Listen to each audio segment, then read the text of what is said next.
The light van sector has stayed pretty constant over the last few years in terms of what's available, but all of a sudden we're seeing a flurry of new launches, including this, the all-new Renault Kangoo. But aesthetics aside, it's under the bonnet that the Renault Kangoo really separates itself out from the pack.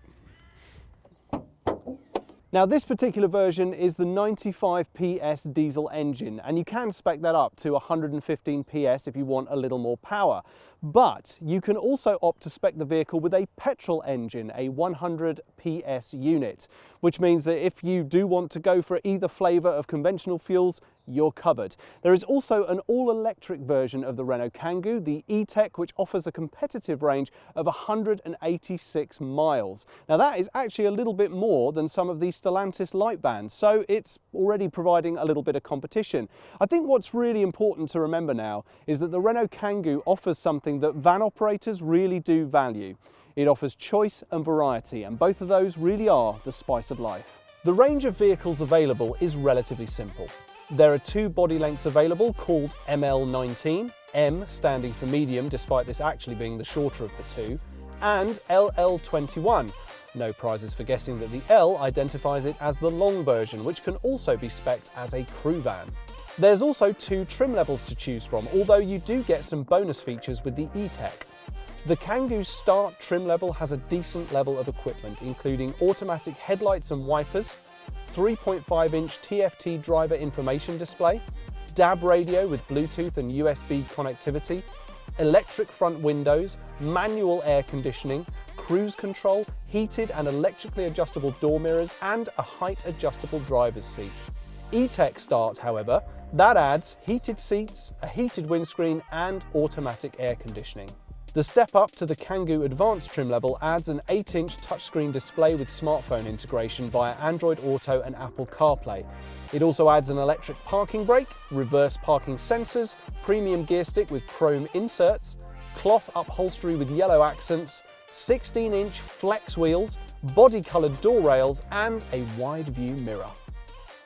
The Ford Transit Connect and the VW Caddy, they trade on being car-like vans, whereas the Stellantis light vans trade on being effectively scaled-down versions of their medium van offering. So Renault have obviously seen the opportunity to improve the offering at the car-like level. And why not?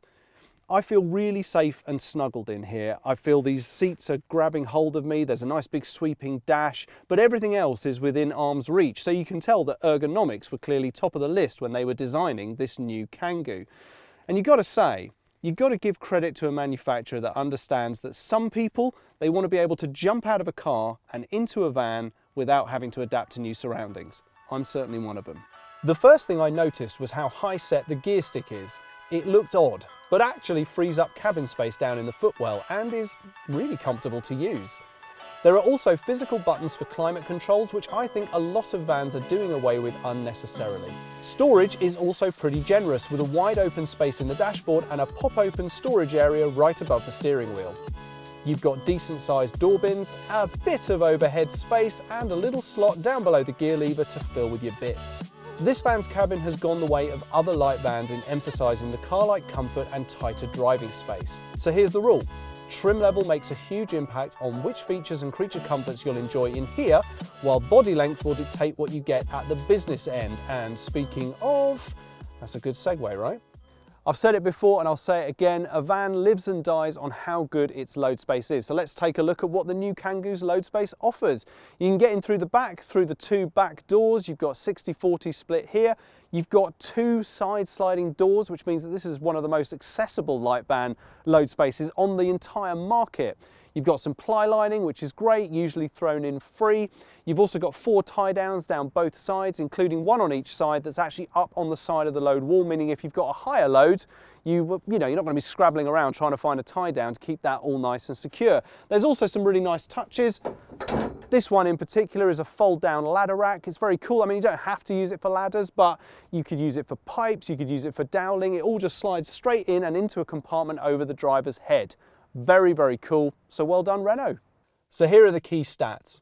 You'll get a 1.8 metre long load in the back of the ML19 and a useful 2.2 metres in the LL21, with load volumes being 3.3 cubic metres and 4.2 cubic metres respectively.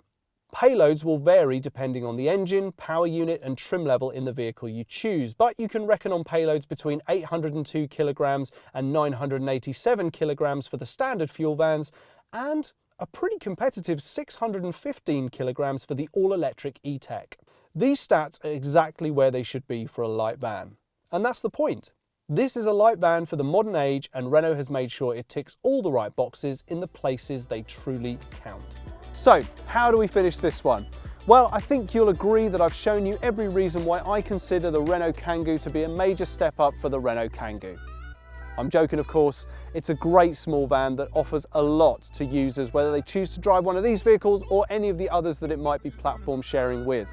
The fact that it also offers a fuel type for every taste, petrol, diesel or electric, is really the icing on the cake. This van does everything that a small van should do well. So what do you think?